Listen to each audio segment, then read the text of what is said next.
జీర్ణించుకోలేక ఏం చేయాలో అర్థం కాక ఈరోజు అదేంటి వంశీ గారు అందగాడు, నాని గారు అందగాడు, ఏంటండి మీరు మాట్లాడుతుండేది? ఇక్కడ అందాల పోటీలు ఏమైనా జరుగుతున్నాయా? 5 ఏళ్లలో జరపాల్సిన అందాల పోటీలు.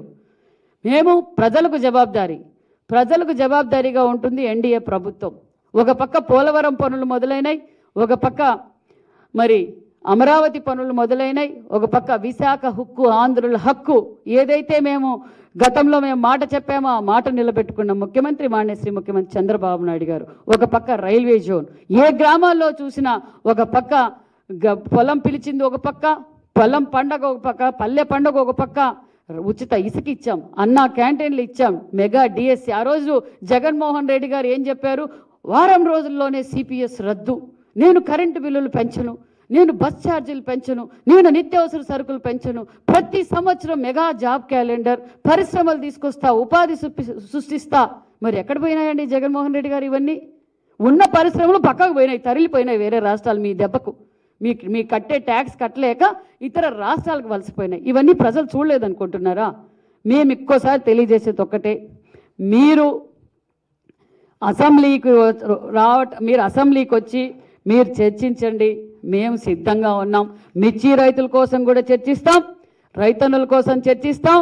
మీరు ఏమైనా మంచి చెప్తే ఆ సూచనలు కూడా తీసుకుంటుంది ఎన్డీఏ ప్రభుత్వం, మాన్యశ్రీ ముఖ్యమంత్రి చంద్రబాబు నాయుడు గారు. కాబట్టి మీరు అసెంబ్లీకి రావాలి. మీరు నిజంగా ప్రజల కోసమే పోరాటం చేస్తుంటే మీరు అసెంబ్లీలో కూర్చొని చర్చించండి. అప్పుడు మీరు పులివెందుల ఎమ్మెల్యేని ఒప్పుకుంటామనే విషయాన్ని కూడా మీకు తెలియజేస్తున్నాం.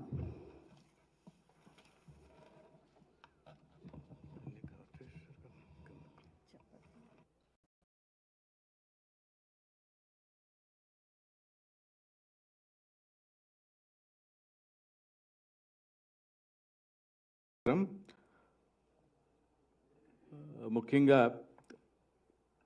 జగన్మోహన్ రెడ్డి గారు ఏదైతే బల్లభనేని వంశీ గారు